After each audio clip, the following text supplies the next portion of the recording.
warahmatullahi wabarakatuh. Alhamdulillahilladzi bi ni'matihi tatimmus shalihat. Alladzi hadana li hadza wa ma kunna linahtadiya laula an hadanallah. Asyhadu an la ilaha illallah wahdahu la syarika lah wa asyhadu anna Muhammadan abduhu wa rasuluh. Allahumma shalli ala Muhammad wa ala ali Muhammad kama shallaita ala ali Ibrahim innaka Hamidum Majid.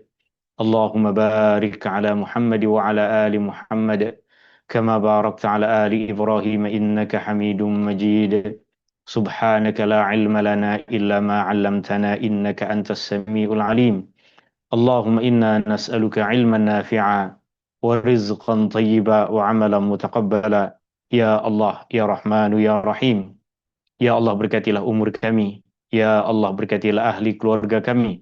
Ya Allah, berkatilah rizki yang kau limpahkan kepada kami. Ya Allah, berkatilah ilmu yang kau ajarkan kepada kami. Ya Allah, berikanlah kepada kami ilmu yang bermanfaat. Ya Allah, berikanlah kepada kami rizki yang halal dan baik. Ya Allah, kurniakanlah kepada kami amal ibadah yang kau terima. Ya Allah, berkatilah umur kami. Ya Allah, berkatilah ahli keluarga kami. Ya Allah, jauhkanlah kami dari segala kesusahan di dunia dan di akhirat. Ya Allah, jadikanlah kami dan zuriat kami orang-orang yang mendirikan salat. Ya Allah, jadikanlah kami dan zuriat kami orang-orang yang mendirikan salat. Ya Allah, jadikanlah kami dan ahli keluarga kami orang-orang yang mendirikan salat. Ya Allah, sembuhkanlah orang-orang yang sakit di antara kami. Ya Allah, sembuhkanlah orang-orang yang sakit di antara ahli keluarga kami. Ya Allah, sembuhkanlah orang-orang yang sakit di antara sahabat-sahabat kami. Ya Allah, rahmatilah dan ampunilah orang-orang yang telah meninggal dunia di antara ahli keluarga kami.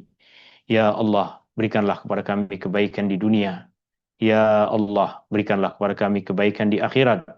Ya Allah, jauhkanlah kami dari api neraka. Rabbana taqabbal minna, innaka antas sami'ul alim. Wa tub alaina, innaka antat tawwabur rahim. Rabbana atina fid dunya hasanah. Wa fil akhirati hasanah. Wa qina adzaban nar. Wa sallallahu ala nabi Muhammadin. Walhamdulillahi rabbil alamin. Tuan-tuan, puan-puan, hadirin yang dirahmati Allah Subhanahu wa taala. Semoga tuan-tuan, puan-puan, hadirin semua ahli keluarga berada di dalam lindungan Allah Subhanahu wa taala. Insyaallah kita akan masuk dalam pembahasan kita al-khusyu'u fis shalah. Khusyuk di dalam salat. Kenapa kita perlu khusyuk di dalam salat? Apa pentingnya khusyuk dalam salat? Dan sebelumnya apa yang dimaksud dengan khusyuk? Apa faedah, apa kebaikan yang kita akan dapatkan jika kita khusyuk di dalam salat?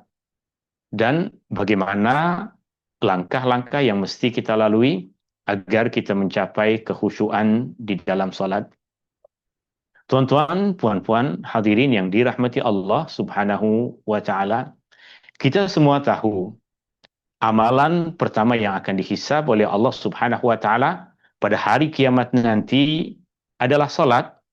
Salat akan menjadi penentu adakah kita di akhirat sana masuk dalam golongan orang-orang yang berjaya atau orang-orang yang binasa. Salat akan menentukan segalanya.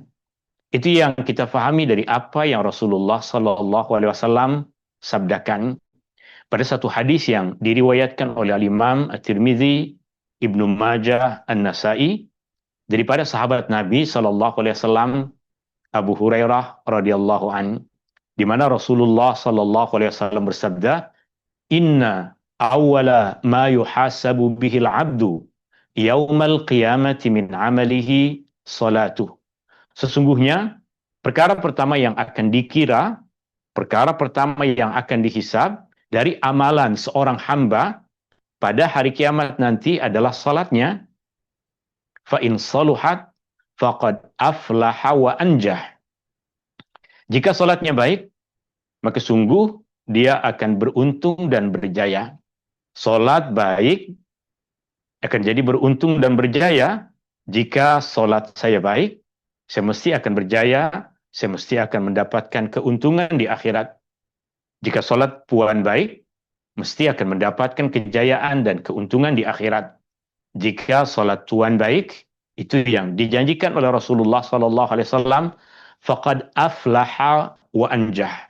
Sungguh dia akan beruntung dan berjaya. Wa in fasadat faqad khaba wa khasir. Tapi jika solatnya rusak, maka sungguh dia adalah orang yang kecewa dan rugi. Solat menjadi tanda keuntungan, kejayaan kita di akhirat. Jika solat adalah perkara yang akan pertama dihisab, jika solat adalah perkara yang menjadi asas amal ibadah kita yang lain, sempurna dan diterima oleh Allah Subhanahu wa taala, adakah perkara pertama yang akan dihisab oleh Allah Subhanahu wa taala pada hari kiamat nanti telah kita lakukan dengan sempurna? Adakah bacaan-bacaan yang kita baca di dalam salat, kita baca dengan betul, kita baca dengan cantik, kita baca dengan sempurna? Adakah perbuatan-perbuatan yang kita lakukan di dalam salat, kita lakukan dengan betul, takbiratul ihram dengan betul, berdiri dengan betul, duduk dengan betul, rukuk dengan cantik, i'tidal, sujud? Adakah semua itu telah kita lakukan dengan sempurna? Kesempurnaan, kejayaan, kebaikan salat disebutkan oleh Allah Subhanahu wa taala di dalam Al-Qur'an dengan kekhusyuan. Kejayaan yang dimaksud, kejayaan seseorang di akhirat dari salat yang merupakan amal ibadah pertama yang dihisab, Allah Subhanahu wa taala kaitkan ianya dengan kekhusyuan. Pada apa yang Allah Subhanahu wa taala firmankan di dalam surah Al-Mu'minun ayat 1 sehingga ayat yang kedua.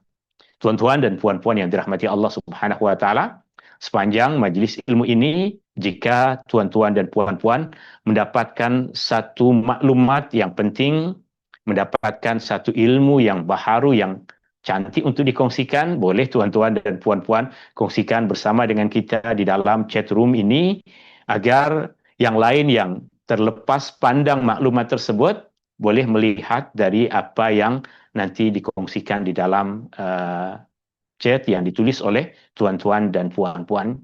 Dalam ayat ini, Allah Subhanahu wa taala berfirman, A'udzubillahi minasyaitonirrajim, qad aflahal mu'minun alladzina hum fi salatihim khashi'un. Sungguh berjaya orang-orang yang beriman. Tuan-tuan dan puan-puan, orang yang beriman, kita semua adalah orang-orang yang beriman. Kita beriman kepada Allah, kita beriman kepada hari akhir, kita beriman pada kebenaran yang Allah Subhanahu wa taala turunkan kepada Rasulullah sallallahu alaihi wasallam. Kita semua beriman kepada nabi-nabi terdahulu, kepada kitab-kitab yang Allah turunkan. Kita beriman akan qada dan qadar. Tapi soalannya, adakah kita orang beriman yang layak untuk disifatkan seperti yang ada di dalam ayat ini, berjaya? Adakah kita patut, layak disifatkan sebagai seorang beriman yang berjaya? Jika kita mahu mendapatkan gelar tersebut, kejayaan dari Allah Subhanahu wa taala, maka Allah Subhanahu wa taala berikan syarat, alladzina hum fi salatihim khashi'un, yaitu mereka yang khusyuk di dalam salatnya. Orang beriman mesti salat. Orang yang beriman wajib salat. Tapi adakah orang yang beriman semua akan berjaya? Adakah semua orang beriman yang salat semua mesti akan berjaya? Ada kejayaan yang Allah akan berikan kepada mereka, tapi kejayaan yang hakiki, kejayaan yang terbesar, kejayaan di akhirat yang Allah Subhanahu wa taala janjikan, alladzina hum fi salatihim khashi'un.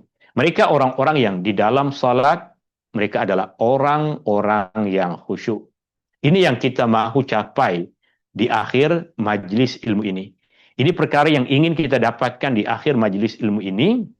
Di akhir majlis ilmu nanti yang kita harapkan adalah kita berjanji kepada Allah Subhanahu wa taala, kita berazam kepada Allah Subhanahu wa taala, kita pastikan bahwa diri kita adalah orang-orang yang beriman. Kita pastikan bahwa diri kita adalah orang-orang yang mendirikan salat. Dan kita mahu menjadi orang-orang yang khusyuk di dalam salat. Bukan sahaja beriman, bukan sahaja salat, tapi alladzina hum fi salatihim khashi'un. Orang-orang yang khusyuk di dalam salatnya.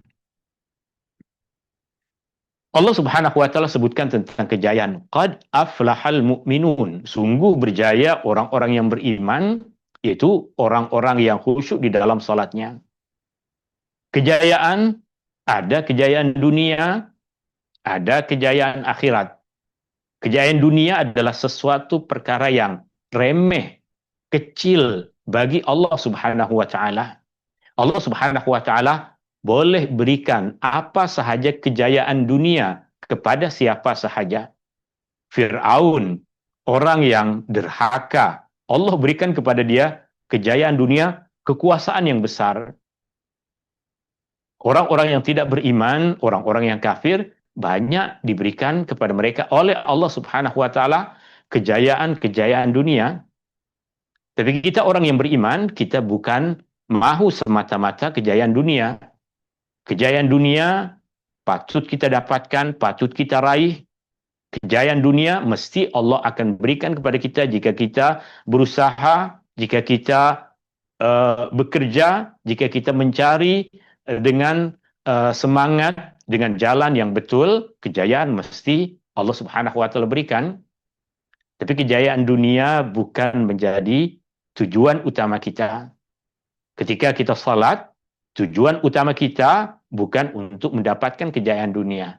Meskipun tuan-tuan dan puan-puan pun dah tahu, solat boleh memberikan kepada kita ketenangan hati. Ketenangan hati ini di dunia. Solat boleh memberikan kepada kita kesihatan badan, itu pun balasan dunia. Dan boleh jadi puan yang rajin solat duha, Allah selalu lapangkan rizki. Itu bahagian dari kejayaan dunia. Maknanya Allah berikan juga. Tapi kejayaan yang kita mahu adalah kejayaan yang terbesar, kejayaan yang hakiki, kejayaan yang berkekalan. Dan itu tidak mungkin kita dapatkan hanya dengan rajin bekerja. Itu tidak mungkin kita dapatkan hanya dengan mencari-cari kejayaan di dunia. Itu hanya boleh kita dapatkan dalam ayat 1-2 surah Al-Mu'minun tadi, yaitu orang-orang yang khusyuk dalam salatnya. Berjaya di dunia belum tentu kita dapatkan. Boleh jadi ada orang yang tak salat lebih kaya dari kita.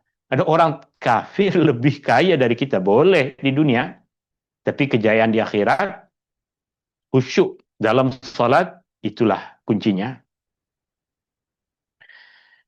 Allah Subhanahu wa taala janjikan kejayaan akhirat bagi orang-orang yang salat, bagi orang-orang yang khusyuk dalam salatnya. Jika demikian, apa yang dimaksud dengan perkataan khusyuk? Banyak definisi dan ta'rif dari perkataan khusyuk. Ada satu yang menarik, yang dikongsikan oleh Al-Imam Al-Baghawi. Al-Imam Al-Baghawi adalah salah seorang tokoh ulama tafsir. Beliau di dalam kitab tafsirnya menyebutkan bahwa di antara makna-makna khusyuk adalah al-khusyu'u fi shalah huwa jam'ul himmah wal i'rad amma siwaha wat tadabbur fima yajri ala lisanihi min al-qira'ati wa dzikr. Khusyuk dalam salat adalah memusatkan tekad. Salat dalam keadaan tekad yang penuh. Salat dalam keadaan kita tidak bermalas-malasan, semangat, macam tuan-tuan dan puan-puan dijemput oleh seseorang VIP untuk tuan-tuan dan puan-puan diberikan penghargaan. Macam mana tuan-tuan dan puan-puan akan datang ke jemputan itu dengan semangat, dengan berpakai pakaian yang cantik, memakai pakaian yang cantik. Kenapa? Sebab kita dah pusatkan, kuatkan, fokuskan tekad kita untuk hadir di dalam majlis itu. Solat pun sama macam itu. Pusatkan tekad kita. Yang kedua, Berpaling dari segala urusan yang tak kena mengena dengan solat. Kadang kita solat masih disibukkan dengan benda-benda yang lain. Kadang kita solat masih disibukkan dengan apa jawapan untuk soalan yang saya dapatkan di dalam WhatsApp. Banyak perkara-perkara di luar solat yang masih mengganggu kita dalam solat. Dan perkara yang ketiga adalah menghayati makna bacaan zikir yang dilafazkan oleh lisan kita. Dari apa yang dikongsikan oleh Al-Imam Al-Baghawi di dalam tafsirnya ini, kita dapatkan 3 kesimpulan. Khusyuk di dalam solat, di dalamnya terkandung 3 perkara. Yang pertama, himpunkan tekad dan perhatian kita sepenuhnya. Atau, ya boleh kita ringkaskan dengan soalan, untuk siapa kita solat? Adakah kita solat untuk kita mendapatkan kesihatan? Adakah kita solat untuk mendapatkan kesembuhan? Adakah kita solat untuk kita mendapatkan kejayaan dunia? Atau kita solat untuk Allah? Kita solat kerana kita adalah hamba. Kita solat kerana Allah suruh kita. Kita solat kerana Allah cinta kepada hamba yang mendirikan solat. Kita solat sebab kita tahu kita sebagai seorang hamba memerlukan Allah Subhanahu wa taala untuk kita mendekatkan diri kepadanya di dalam solat kita, di dalam bacaan zikir yang kita baca, di dalam perbuatan-perbuatan solat kita, di dalam sujud kita. Sebelum kita solat, pastikan kita tahu untuk siapa kita solat. Macam tadi, kenapa tuan-tuan dan puan-puan nak datang ke jemputan itu? Sebab saya akan mendapatkan satu hadiah. Maka tuan-tuan dan puan-puan dah tahu untuk apa pergi ke situ. Nak jumpa siapa? Apa yang saya akan dapatkan di situ? Solat pun kena macam itu. Himpunkan tekad dan perhatian sepenuhnya untuk siapa kita solat. Dan yang kedua adalah berpaling dari segala perkara yang tidak kena mengena dengan salat. Berpaling dari perkara-perkara yang tidak berkaitan dengan salat. Bahkan kita semua tahu, masa kita tengah salat, haram untuk kita melakukan pergerakan-pergerakan yang tidak kena mengena dengan salat. Sehingga boleh jadi, sebahagian dari pergerakan yang kita lakukan di dalam salat, membatalkan salat kita. Fokus pada apa yang tengah kita buat. Fokus pada apa yang tengah kita lakukan. Kenapa kita berdiri? Untuk siapa kita berdiri? Kenapa kita ruku? Untuk siapa kita ruku? Kenapa kita sujud? Untuk siapa kita sujud? Fokus pada apa yang tengah kita buat, apa yang tengah kita lakukan, berpaling dari segala perkara yang bukan solat. Dan yang ketiga, yang penting di dalam kekhusyuan adalah kita menerungi, kita menghayati makna bacaan, makna zikir-zikir yang kita lafazkan di dalam salat. Jika seseorang berbicara dalam keadaan dia tak sedar, kita tak kata dia tengah berbicara. Kita kata dia tengah mengigau. Jika ada orang berdiri di hadapan kita, dia cakap benda-benda yang dia tak faham, kita yang dengar pun tak tahu apa nak respon untuk dia. Jika tuan dan puan solat dalam keadaan macam itu, dalam keadaan mulut kita berkata-kata, mengucapkan sesuatu, hati kita pergi ke mana, fokus kita pergi kepada perkara yang lain, adakah solat tersebut adalah solat yang betul? Adakah Allah Subhanahu wa taala akan kira itu sebagai kekhusyuan yang membawa kepada kejayaan di akhirat? Ini perlu tuan-tuan dan puan-puan ringkaskan apa yang kita perlu ada agar solat kita disifatkan sebagai solat yang khusyuk. Yang pertama, himpunkan tekad, perhatian sepenuhnya untuk siapa kita solat. Adakah untuk manusia ataukah untuk untuk yang mencipta segala manusia? Adakah kerana suami, kerana isteri, kerana ibu, kerana ayah, kerana atuk, kerana nenek, kerana anak, kerana bos? Atau kepada Allah yang mencipta segala. Kita kena tahu untuk siapa kita solat. Yang kedua, berpaling dari segala perkara yang tidak kena mengena dengan solat, merundungi, menghayati, mentadaburi makna bacaan dan zikir-zikir yang kita lafazkan di dalam solat. Tuan-tuan dan puan-puan yang dirahmati Allah Subhanahu wa taala, perkara tadi tentunya tak mudah. Perkara tadi tentunya perlu ilmu, perlu berlatih, perlu kefahaman. Segala sesuatu di dalam agama perlu ilmu. Segala sesuatu di dalam agama perlu kita untuk memaksakan diri, untuk melatih diri kita. Dan di dalam agama, segala amalan perlu kita lakukan dengan kefahaman. Apa punca utama, apa penyebab utama kita susah untuk mendapatkan kekhusyuan di dalam solat? Jika kita mengetahui penyebab-penyebab ini.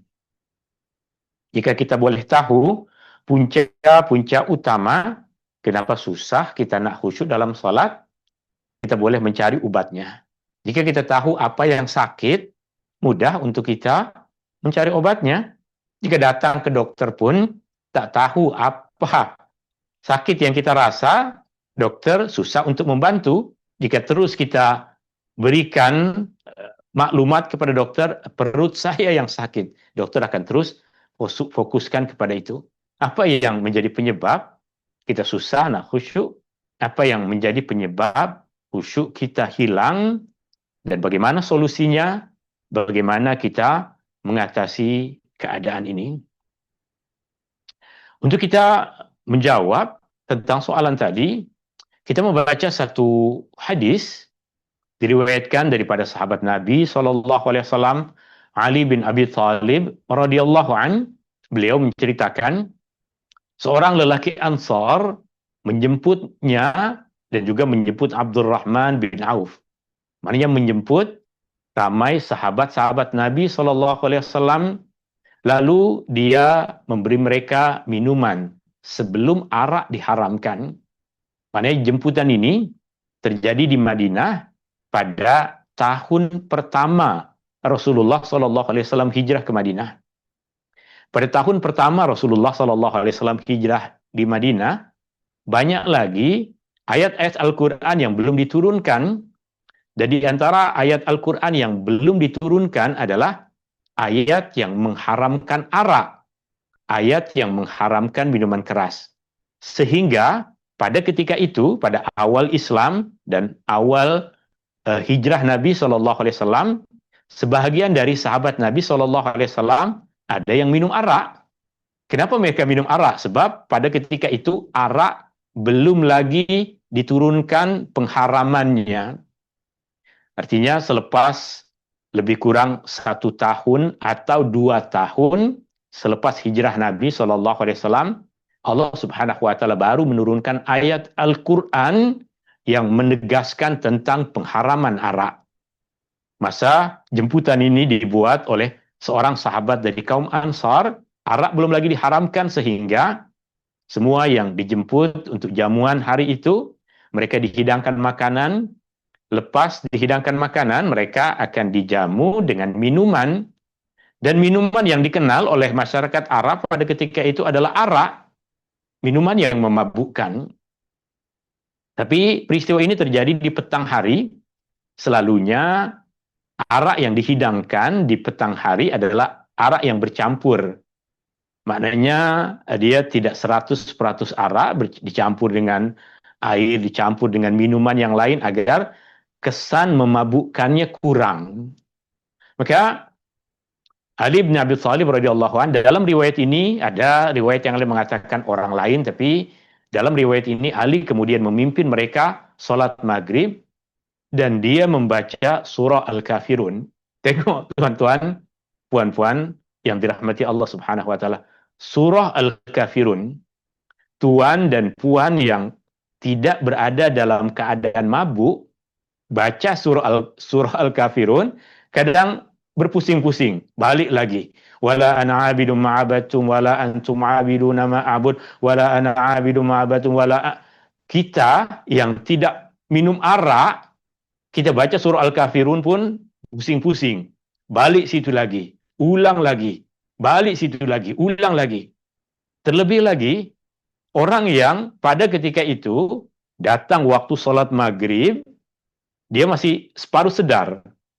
Dia yakin ada perintah Allah untuk mendirikan salat, maka terus dia berhimpun dengan para sahabat di satu tempat dan mula salat. Surah Al-Fatihah, orang sedar ke tak sedar, hafal, mudah. Surah Al-Fatihah mudah.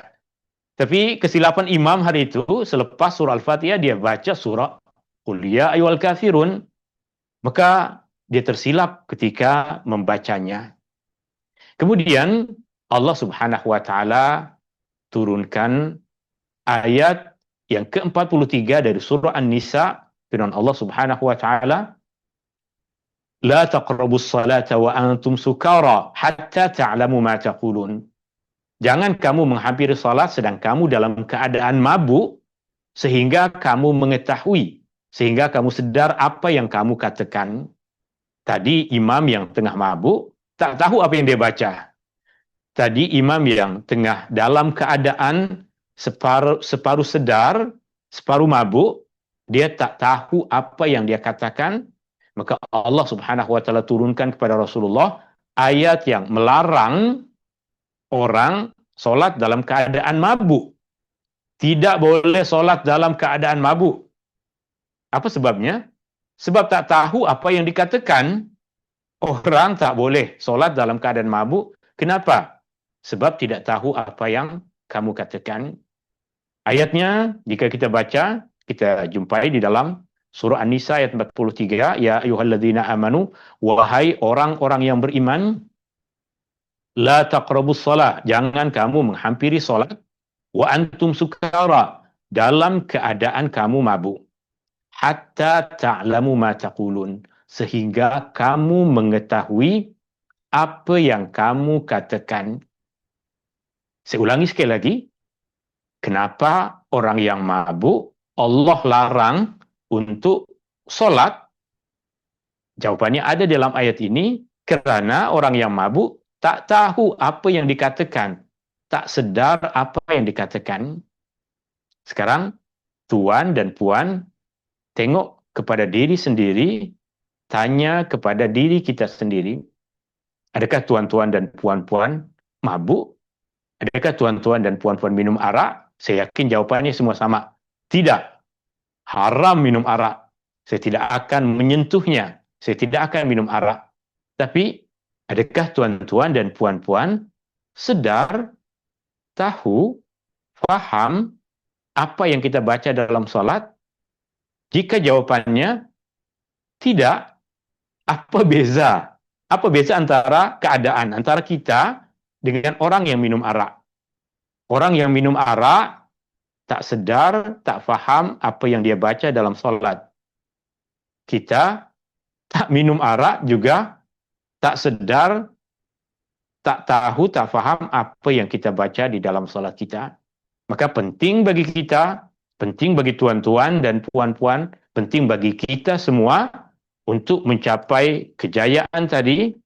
Kita kena solat. Untuk mencapai solat yang membawa kepada kejayaan, kita kena khusyuk di dalam solat.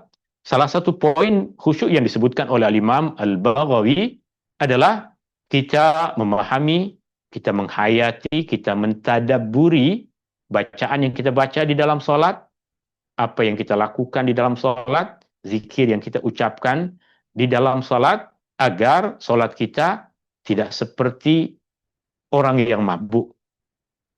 Allah larang orang mabuk untuk solat, hatta ta'lamu ma taqulun, sehingga kamu tahu apa yang kamu katakan.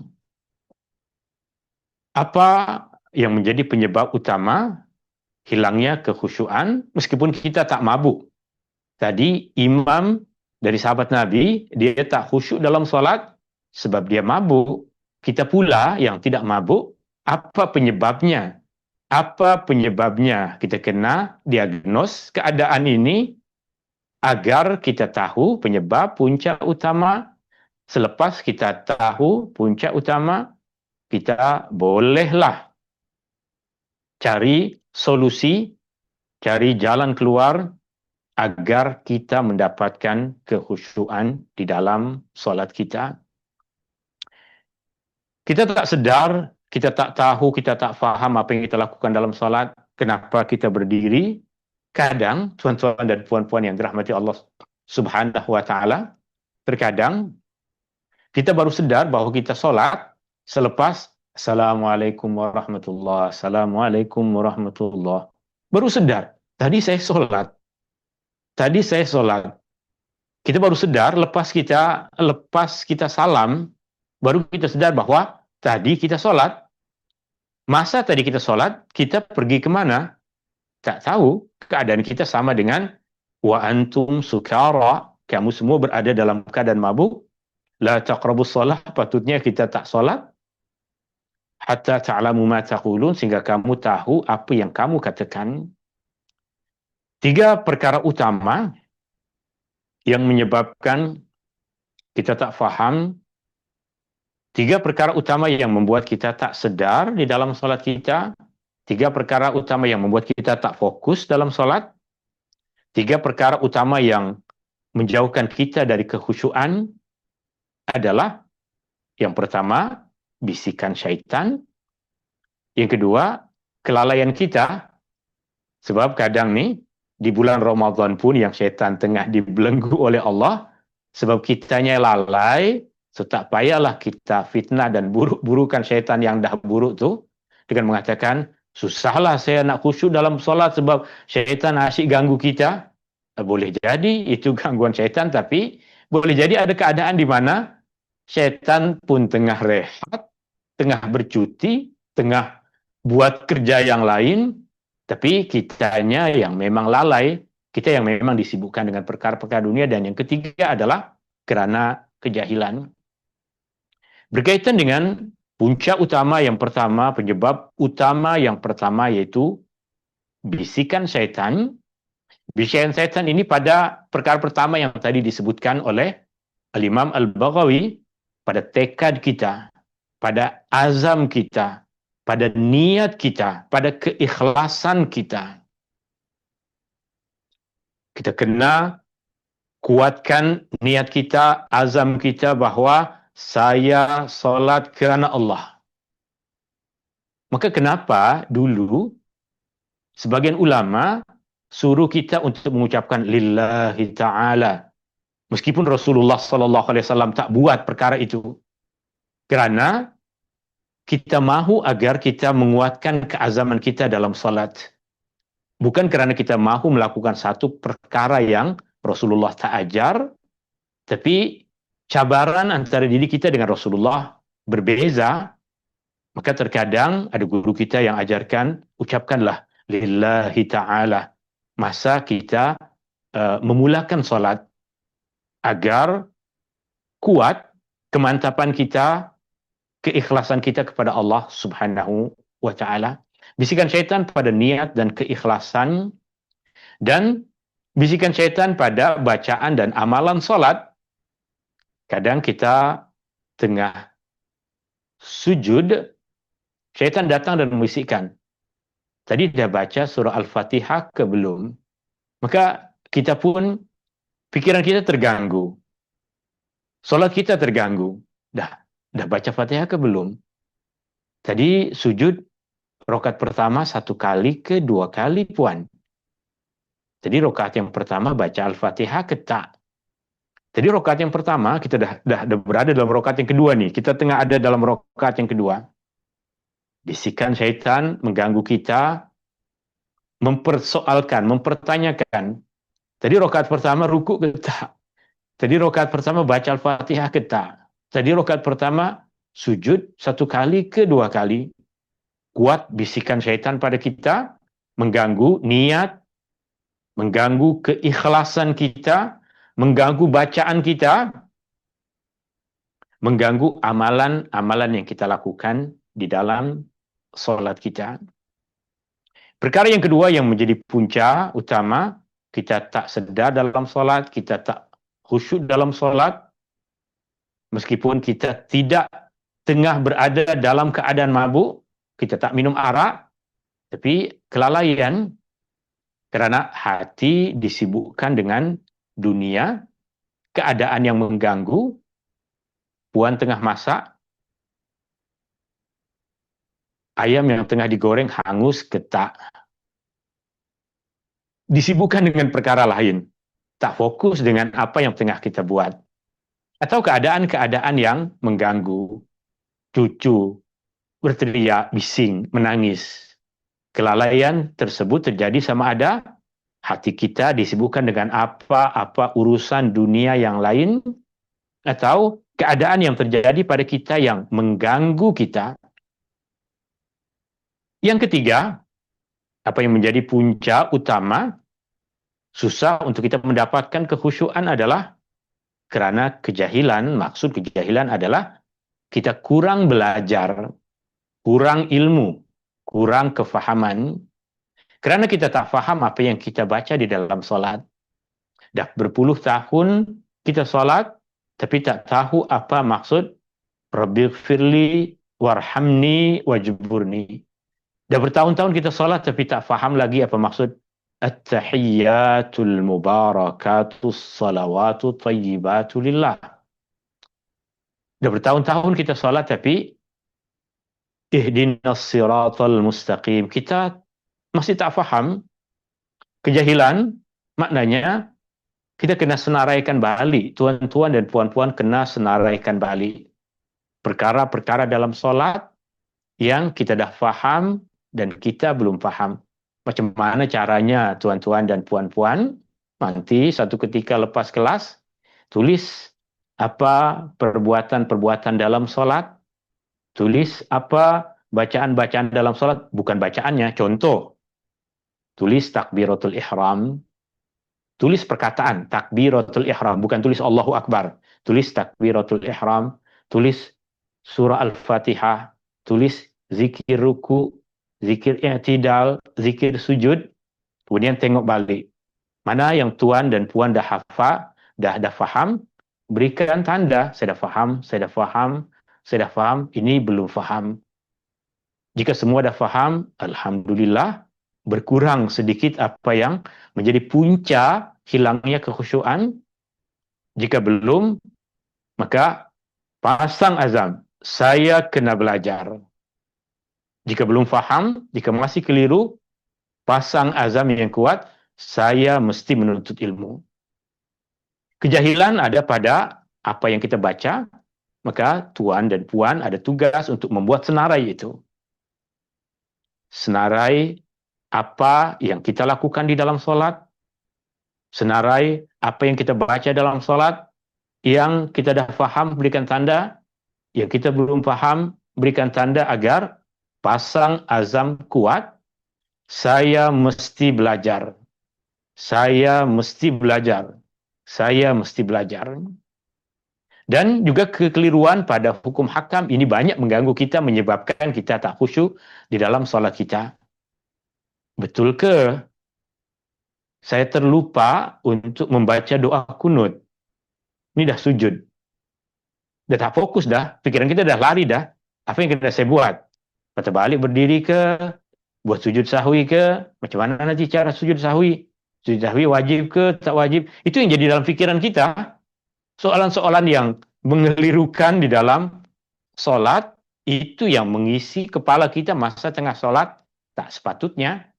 Sepatutnya benda itu kita dah senaraikan. Ini perkara yang kita dah faham. Ini perkara yang belum lagi kita faham.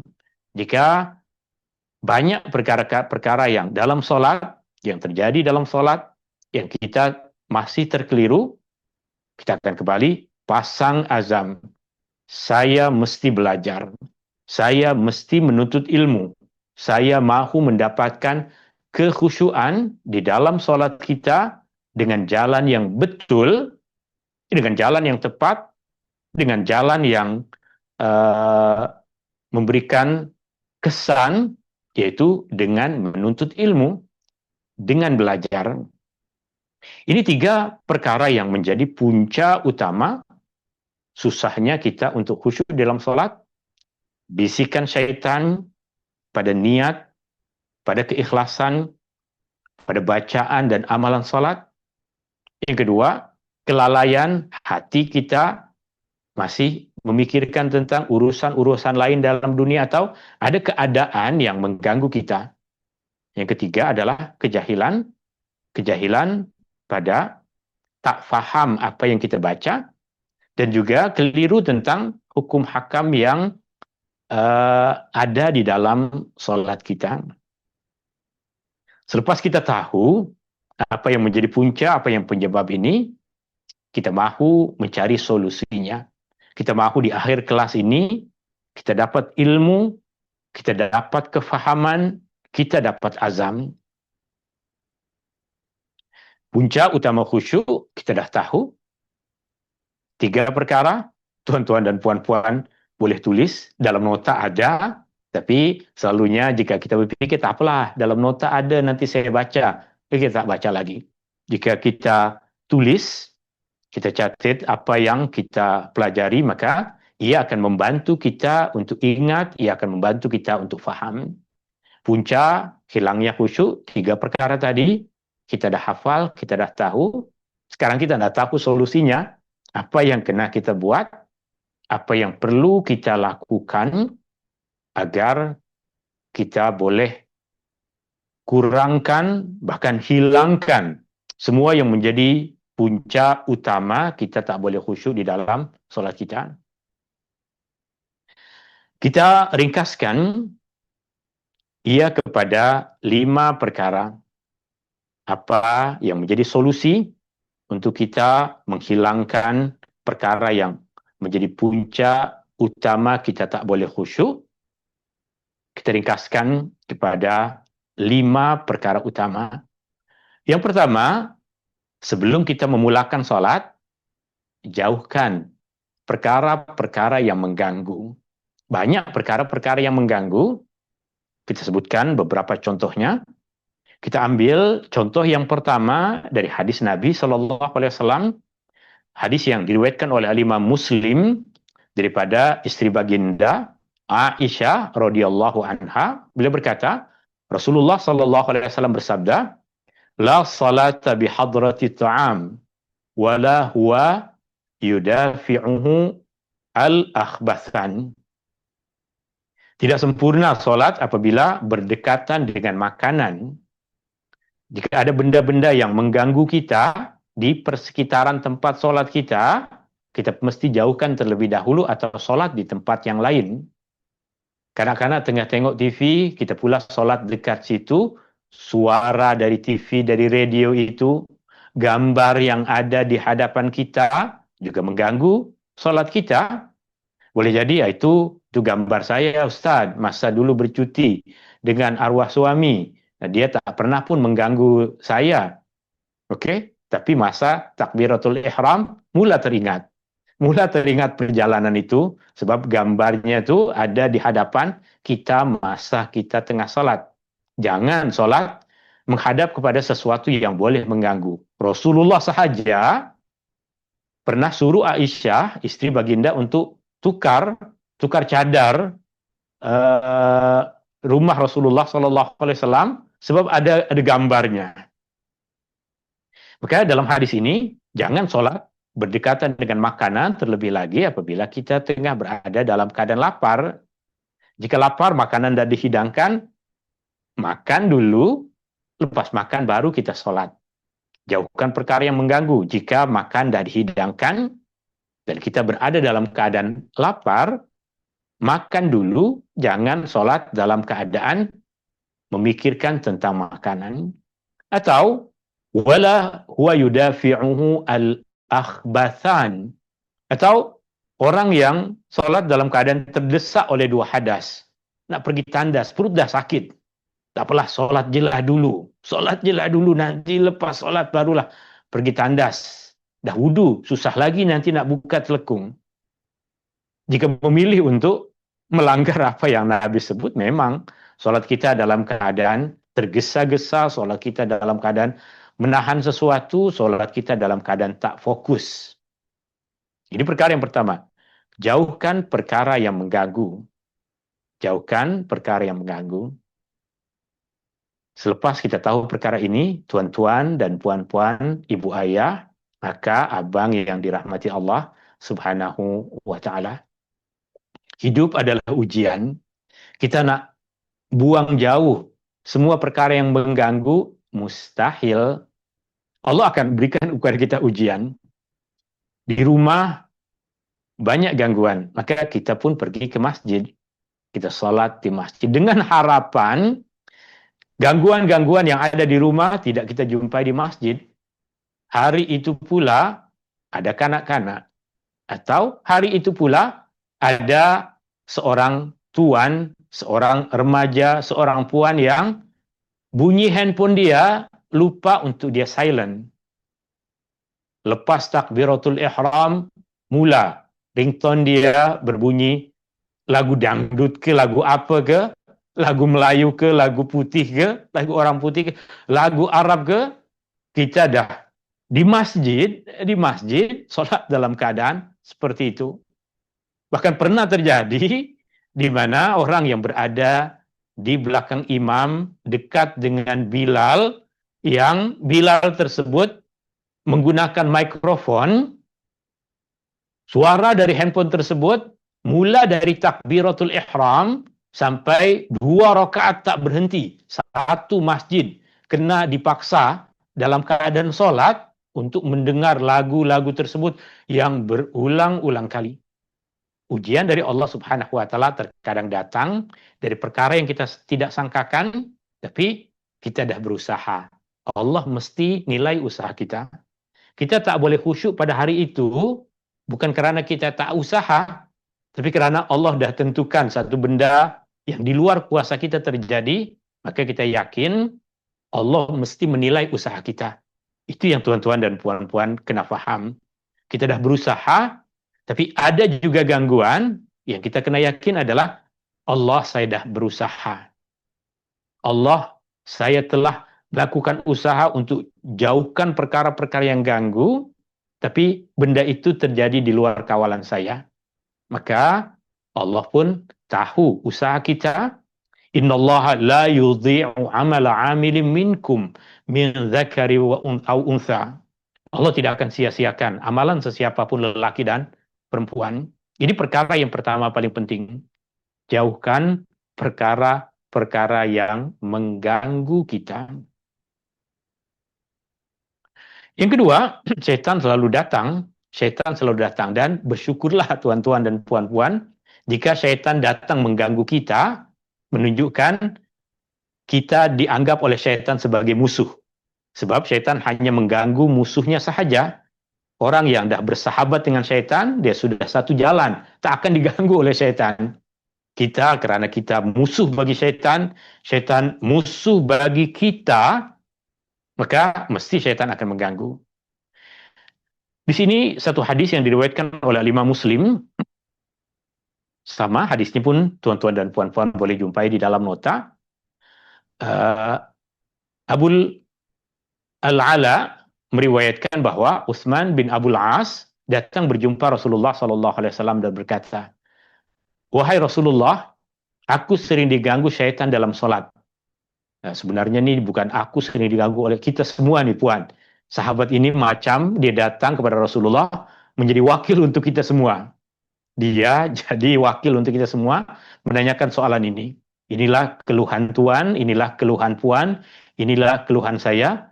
Dia sahabat ini, Utsman bin Abul As, dia yang datang mewakili kita semua. Wahai Rasulullah, aku sering diganggu syaitan dalam solat. Dan bacaanku dalam solat. Solat sering diganggu, bacaan dalam solat juga sering dia ganggu sehingga jadi kacau. Lupa rakaat, lupa bacaan, dah ruku ke belum, sujud tadi 1 kali ke 2 kali, ini rakaat yang ketiga ke rakaat yang keempat. Maka Rasulullah SAW bersabda, "Dzalika syaitan yuqalu lahu khanzab." Itu syaitan yang bernama atau digelar khanzab. Artinya Rasul mengatakan itu benda yang biasa. itu mesti akan terjadi. Itu adalah syaitan yang digelar khanzab. Fa idza ahsastahu fata'awaz billahi minhu. Apabila kamu diganggu masa tengah sholat dengan bisikan-bisikan dari syaitan itu, fata'awaz billahi minhu, maka mohonlah perlindungan kepada Allah daripadanya. Mohon perlindungan kepada Allah daripadanya, maksudnya kita mengucapkan a'udzu billahi minasyaitonir rajim. Bila masa kita mengucapkan itu? Bila syaitan itu mengganggu kita dalam solat. Boleh ke solat kita mengucapkan a'udzubillahi minasyaitonir rajim? Boleh. A'udzubillahi minasyaitonir rajim adalah zikir dan doa. Tapi ini saya dah baca Al-Fatihah. Saya dah baca surah. Boleh ke saya mengulang ucapan a'udzubillahi minasyaitonir rajim? Boleh. Kenapa boleh? Kenapa boleh tuan-tuan dan puan-puan? Jawabannya yang pertama, sebab Rasulullah yang ajar. Semua yang Rasulullah ajar, ia adalah benda yang betul. Tapi bacaan saya jadi lari ke tak? Saya tengah sujud. Masa tengah sujud, kuat bisikan syaitan itu. Saya tengah baca Subhana rabbiyal a'la. Boleh ke saya baca A'udzubillahi minasyaitonir rajim? Boleh. Kenapa boleh? Sebab Rasulullah sallallahu alaihi wasallam yang suruh. Jika yang menyuruhnya adalah Imam Surau, sebab Imam Surau yang suruh. Boleh jadi betul, boleh jadi tak tepat, ada banyak kemungkinan. Tapi jika Rasulullah sallallahu alaihi wasallam yang ajar, dah confirm, dah mesti. Ia adalah perkara yang boleh dan tidak membatalkan solat. Dia tidak membatalkan solat kerana Rasulullah yang suruh. Dia tidak membatalkan solat kerana dia adalah zikir. Dia tidak membatalkan solat kerana dia adalah doa. Dan dalam solat kita boleh membaca zikir. Dalam solat kita boleh membaca doa. Jika kita memang dah sedar sejak permulaan solat, kuat bisikan syaitan, maka bacalah a'udzubillahi minasyaitonirrajim sebelum solat. Jika selepas takbiratul ihram, kuat bisikan syaitan, maka sebelum baca Al-Fatihah kita bacalah a'udzubillahi minasyaitonirrajim. Jika kuat bisikan syaitan ketika kita tengah duduk tasyahud awal misalnya, bacalah a'udzubillahi minasyaitonirrajim. Kemudian ada satu perkara yang menarik dalam hadis ini. Rasulullah bersabda, "Watfil ala yasarika salasan." Dan ludahlah ke kirimu sebanyak 3 kali. Ludah di sini maksudnya adalah meniupkan angin macam orang mengeluarkan ludah, tanpa ada ludah yang terkeluar. Sebagai contoh misalnya, saya akan melakukan sebagai contoh apa yang Rasulullah SAW suruh kepada sahabat ini. Tak ada apapun akhir kahak ke ludah yang keluar, tapi perbuatan itu yang dinamakan meludahlah ke arah kirimu 3 kali. Kenapa ya Rasulullah? Itu Rasulullah ajarkan kita untuk buat. Jawabannya adalah kerana syaitan tadi, khanzab, dia akan membisikkan kita dan dia datang dari sebelah kiri kita. Jangan tuan-tuan dan puan-puan ludah sampai keluar kahak tu. Jangan nanti jika kita solat di rumah jadi kotor. Jika kita tengah solat berjamaah, orang di tepi kita nanti marah, boleh bergaduh dengan kita. Tak payah. Ludah di sini maksudnya adalah meniupkan ke arah kiri kita kerana syaitan tadi, selepas kita berlindung kepada Allah Subhanahu wa taala, Rasulullah ajarkan kita untuk menghinakan syaitan tersebut, menghalau syaitan tersebut dengan melakukan perbuatan itu. Kemudian sahabat tadi dan juga Abu La'ala, murid kepada sahabat, melakukan apa yang Rasulullah ajarkan itu. Sejak dari itu Allah telah menghilangkan gangguan tersebut daripadaku. Berlindung kepada Allah Subhanahu wa taala ketika kita mahu memulakan solat, berlindung kepada Allah sebelum memulakan bacaan Al-Fatihah, dan berlindung kepada Allah pada setiap bahagian dalam solat kita apabila ada syaitan yang datang. Perkara yang ketiga, agar kita boleh fokus dalam solat, boleh khusyuk dalam solat, boleh kita faham apa yang kita baca dalam sholat, jangan tergesa-gesa dalam sholat, jangan sholat dengan laju. Dari Abdurrahman bin Shibl radhiyallahu an, dia mengatakan, "Naha Rasulullah sallallahu alaihi wasallam an naqratil ghurab." Rasulullah sallallahu alaihi wasallam melarang salat dengan laju seperti burung gagak yang tengah mematu. Burung yang tengah mematu, ya laju. Itu gambaran orang yang salat tak betul. Maka macam mana kita boleh realisasikan, macam mana kita boleh amalkan pesan ini? Jangan solat dalam keadaan tergesa-gesa. Nah, ini tuan-tuan dan puan-puan kena tulis. Tulis dalam nota. Nah, nanti kalau nak tulis, nak dikongsikan dalam chatroom boleh. Tulis macam mana agar kita jangan tergesa-gesa di dalam solat. Yang pertama, pastikan kita membaca zikir di dalam salat. Ruku, ada zikir dalam ruku, zikir atau doa. Pastikan kita baca zikir dan doa dalam salat. Tulis, ini yang pertama. Pastikan. Meskipun, alas Ustaz tak wajib tu, tak wajib, doa iftitah tak wajib, doa ruku tak wajib, doa sujud tak wajib. Tapi kita mahu agar solat dalam keadaan tidak tergesa-gesa, kita nak solat kita cantik, khusyuk, pastikan kita baca zikir, doa dalam solat kita, dalam semua amalan solat kita. Yang kedua, jangan mulakan bacaan zikir, melainkan kita telah sempurna berada di dalam rukun itu. Jangan mulakan bacaan zikir, melainkan kita dah berada dalam rukun itu. Sebab orang yang solat laju, tuan-tuan dan puan-puan, dia belum ruku, dia dah baca. Contoh, Allah subhanahu rabbil azim wa subhanahu rabbil azim wa bihamdihi subhanahu. Belum sampai pada keadaan ruku, dia dah baca subhanahu rabbil azim. Maknanya masa dia ruku, dia hanya 1 saat kemudian patah balik. Jangan mulakan bacaan, melainkan kita dah berada di dalam rukun itu. Yang kedua, baca dengan tadabbur. Baca dengan perlahan, jangan baca dengan laju. Jangan baca subhanarabbil azim, jangan baca. Terlebih lagi surah Al-Fatihah. Bismillahirrahmanirrahim, alhamdulillahirabbil alamin, arrahmanirrahim, maliki yaumiddin. Itu berkumur-kumur, dia bukan baca Al-Fatihah. Itu bukan surah Al-Fatihah. Jika ada di antara kita tuan, puan, ibu, ayah, kakak, abang, atuk, nenek yang baca Al-Fatihah, Bismillahirrahmanirrahim, alhamdulillahirabbil alamin, arrahmanirrahim, maliki yaumiddin, iyyaka na'budu wa iyyaka nasta'in. Itu bukan Al-Fatihah. Tak ada Al-Fatihah yang macam itu. Tak ada Al-Fatihah. Itu namanya batuk, itu namanya berkumur-kumur, itu namanya mengigau, itu namanya kacau. Baca dengan tadabbur, baca dengan tartil, baca dengan perlahan. Subhana rabbiyal azimi wa bihamdih. Subhana rabbiyal azimi wa bihamdih. Subhana rabbiyal azimi wa bihamdih. Pesan yang ketiga. Yang keempat, jangan berpindah kepada rukun yang lain, melainkan kita dah selesai bacaan. Jangan pindah. Jangan bangkit dari ruku, melainkan bacaan dah habis. Sebab orang yang laju solat, dia membaca zikir dalam keadaan dia tengah bergerak. Allahu Akbar, subhana rabbil azim wa bihamdihi, Allah. Mana boleh?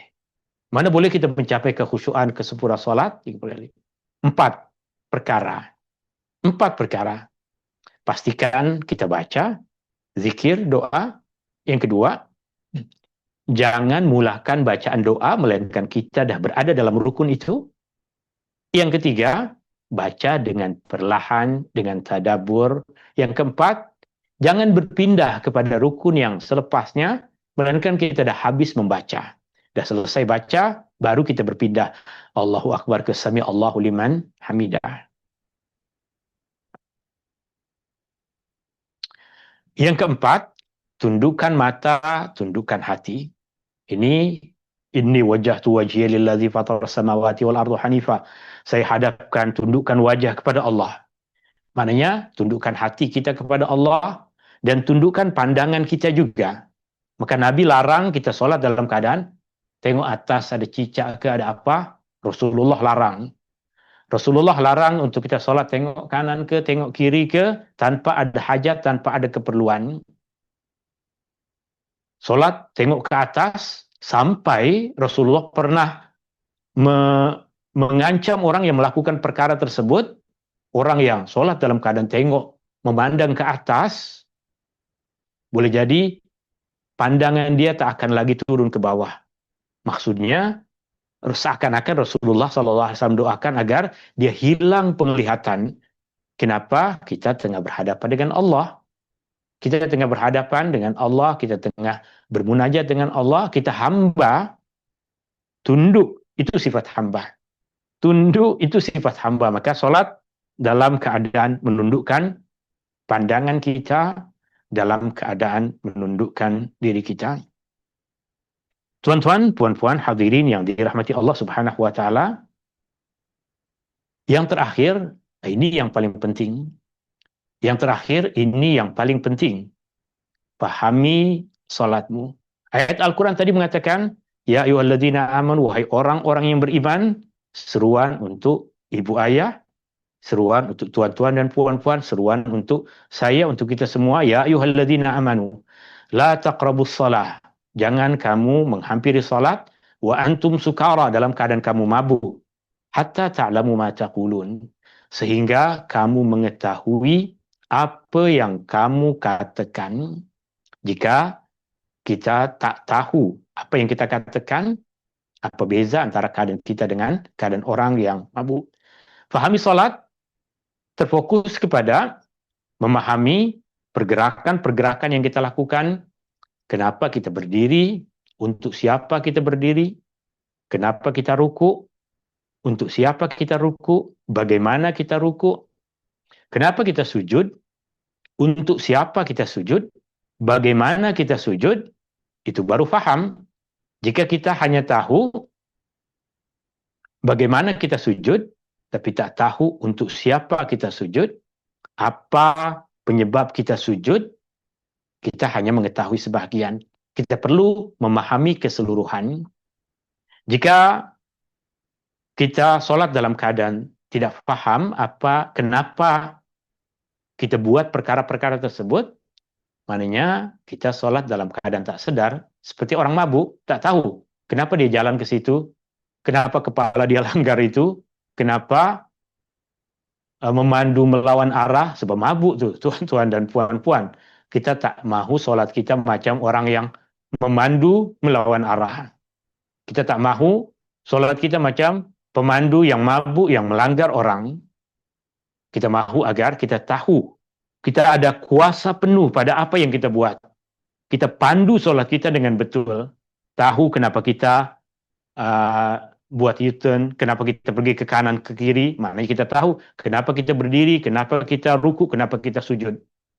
Dan yang paling pentingnya juga adalah kita tahu apa yang kita baca. Kenapa kita membaca Allahu Akbar, kenapa kita membaca iftitah surah Al-Fatihah, sehingga kenapa kita mengucapkan Assalamualaikum, kenapa kita mengucapkan salam. Fahami solatmu. Ini adalah perkara yang paling penting. Ini yang tadi di permulaan kita sebutkan, ini yang patut membawa kita kepada satu keazaman. Jika kita dah senaraikan apa yang kita tak lagi faham dalam solat dan banyak keraguan, maka azam tuan-tuan dan puan-puan untuk kita belajar tentang pergerakan-pergerakan solat, hikmah di sebaliknya, kenapa kita melakukannya, dan apa yang kita baca di dalam solat. Setakat ini, apa yang telah kita pelajari adalah, kita tahu yang pertama, khusyuk, satu jalan sunyi untuk mencapai kejayaan yang hakiki, kejayaan di akhirat, kejayaan yang sempurna, yang Allah sebutkan dalam surah Al-Mu'minun tadi, kuncinya adalah iman, solat, khusyuk. Iman, solat, khusyuk. Iman, kita dah beriman. Solat, kita solat. Khusyuk, ini yang kita mahu. Dua ini kita dah capai, kita dah beriman, kita dah solat, tapi Khusyuk ini yang tengah kita perjuangkan sekarang. Kita dah tahu tadi apa maksud khusyuk dalam solat. 3 perkara yang dikupas oleh Al-Imam Al-Baghawi. Yang pertama adalah fokuskan keazaman kita. Fokuskan keazaman kita. Yang kedua, jauhkan diri dari apa-apa perkara yang tidak kena mengena dengan solat. Fokus pada solat. Jauhkan perkara-perkara yang tidak kena mengena dengan solat. Dan yang ketiga, tadabburi, hayati apa yang kita baca, zikir yang kita baca, doa yang kita ucapkan. Itu makna dari khusyuk yang kita tadi pelajari. Dan kita dah pun pelajari tentang punca utama hilangnya kekhusyuan, yaitu 3 perkara. Yang pertama, bisikan syaitan. Yang kedua, kelalaian. Dan yang ketiga adalah kejahilan. Dan kita dah mempelajari bagaimana untuk kita mencapai kekhusyuan. Bagaimana untuk kita mencapai kekhusyuan yang kita ringkaskan tadi pada 3 poin. Poin yang pertama adalah jauhkan perkara-perkara yang mengganggu sebelum solat. Persekitaran kita sediakan untuk solat. Ini tempat untuk saya menghadap Allah. Bau tak boleh bau busuk. Bau kena cantik, pakaian pun kena cantik untuk menghadap Allah. Jauhkan perkara yang mengganggu. Yang kedua, jika ada bisikan-bisikan dari syaitan, segera minta perlindungan kepada Allah Subhanahu wa taala. Yang ketiga, jangan tergesa-gesa. 4 poin, jangan tergesa-gesa. Tuan-tuan dan puan-puan dah tulis, itu yang akan tuan-tuan dan puan-puan amalkan. Yang keempat, jangan tengok kanan, jangan tengok kiri, jangan tengok atas, jangan tengok belakang, batal solat tengok belakang. Jangan solat menghadap, melainkan ke arah yang menzahirkan bahwa kita adalah seorang hamba. Tundukkan pandangan, tundukkan hati. Dan yang terakhir, yang paling penting sebab dia mencakup keseluruhan bahagian di dalam salat adalah fahami salatmu. Fahami pergerakan-pergerakan yang kamu lakukan di dalam salat. Fahami apa yang kita baca di dalam salat. Tentunya jika ia boleh kita kupas dalam satu pertemuan, saya boleh kongsikan kepada tuan-tuan dan puan-puan bagaimana kita memahami mula dari permulaan salat sampai kepada salam, apa perbuatan yang kita lakukan, apa penghayatan yang mesti kita lakukan, apa zikir yang kita baca, apa yang mesti kita fahami di dalam zikir-zikir tersebut. Jika masa mengizinkan, kita akan kongsikan semua perkara tersebut. Tapi seperti kata Rasulullah sallallahu alaihi wasallam ketika Rasulullah memberikan tazkirah, memberikan peringatan kepada para sahabat, Rasulullah akan memilih masa. Maka semoga kita semua yang pertama diberikan keazaman oleh Allah Subhanahu wa taala untuk menuntut ilmu, diberikan keazaman oleh Allah Subhanahu wa taala untuk belajar memahami apa yang kita akan pelajari di dalam, apa yang perlu kita fahami di dalam solat kita. Dan saya dipahami masih ada perkara-perkara yang akan disampaikan oleh moderator berkaitan dengan ini, poin yang kelima. Sebab ia memerlukan masa, maka saya akan menjemput tuan-tuan dan puan-puan untuk mendengarkan apa yang akan dikongsikan, apa yang akan disampaikan oleh moderator kita. Saya sendiri mengucapkan terima kasih kepada tuan-tuan dan puan-puan atas kehadiran di dalam majlis ilmu yang ringkas. Semoga ada kebaikan. Tujuan kita tadi adalah agar di akhir pertemuan ini ada yang kita dapat ilmu yang boleh kita amalkan, kefahaman yang boleh membina amalan kita, dan yang penting azam untuk kita belajar. Tapi saya dah tua Ustaz. Belajar ni tuan-tuan dan puan-puan tak kira umur. Rasulullah dapat wahyu umur 40 tahun sehingga umur 62. Jika umur kita semasa itu, itulah masa yang masih kita cantik untuk belajar. Saya kembalikan majlis kepada moderator untuk membawa kita kepada program selepasnya. Terima kasih, syukran. Assalamualaikum warahmatullahi wabarakatuh. Waalaikumsalam warahmatullahi wabarakatuh. Alhamdulillah. Terima kasih Ustaz Ibn Abdul Bar, Ustaz Bari atas perkongsian yang telah dikongsikan bagaimana untuk kita terus hidup dengan Al-Quran, terus hidup dengan solat, terus khusyuk dan terus belajar bagaimana untuk hidup dengan lebih khusyuk dengan aman, baik dan tenang, insyaAllah. Okay. So tuan-tuan dan puan-puan akan dapatkan tawaran-tawaran istimewa ini, 12 siri online program intensif solat beginner. Jom bermula sekarang dengan harga RM299 sahaja. Okey, saya ulang kembali lagi. Pembayaran online, scan QR code di sini atau boleh melalui cara yang kedua, pembayaran bank transfer melalui DB Anahum Quran Sinan Berhad, Maybank, nombor akaun kita, atau boleh tinggalkan, boleh hantarkan resip tuan-tuan dan puan-puan melalui nombor telefon kita 011-522-234-111. Saya ulang sekali lagi, 011-522-234-111. Baik? Okey, tawaran ini hanya di sini saja. Okey, tuan-tuan dan puan-puan, mana yang ada masalah boleh tinggalkan nombor telefon untuk kita bantu sampai kita sama-sama memberi manfaat dan mendapatkan manfaat melalui belajar, perbaiki solat kita, fahami solat kita. Baik? Jika anda berdaftar, jika ada cabaran daftar paling lewat hari ini, 13 September 2025, sebelum jam 3 petang pun kita akan tetap berikan bonus-bonus yang tuan-tuan puan yang kita dah berikan kepada tuan-tuan dan puan-puan sebentar tadi. Baik, itu saja untuk sesi pada hari ini. Alhamdulillah. Okey, saya sekejap saya akan stop saya punya share. Baik. Okey, boleh saya dapatkan sedikit komen? Okey, saya baca sedikit. Kalau lambat bayar, boleh tak ya Ustazah? Okey, tadi saya dah bagi peluang. Kita berikan sampai pukul 3 petang ini. Kalau puan-puan boleh tinggalkan nombor telefon Puan Norain, boleh kita bantu bagaimana untuk puan-puan dapatkan kelas ini dengan lebih mudah. InsyaAllah kita akan bantu sebaik yang mungkin. Baik? Baik? Baik, okey. So insyaAllah sampai di sini sahaja untuk sesi kita pada hari ini. Mudah-mudahan Allah permudahkan niat kita. Mudah-mudahan Allah permudahkan niat kita. Sama-sama kita tajdid niat kita. Bismillahirrahmanirrahim. Ya Allah ya Tuhanku, mudah-mudahan usaha kita adalah usaha yang baik. Ya Allah ya Tuhanku, mudah-mudahan Allah terima usaha kita. Ya Allah ya Tuhanku, permudahkan azam kita untuk terus memperbaiki diri kita melalui fahami bacaan solat. Baik, di situ saja saya tutup majlis kita dengan tasbih, kafarah dan suratul As. Subhanakallahumma wa bihamdika asyhadu an la ilaha illa anta astaghfiruka wa atubu ilaik. Wal 'asri innal insana fi khusr illa alladzina amanu wa 'amilus solihati wa tawasaw bil haqq wa tawasaw bis sabr.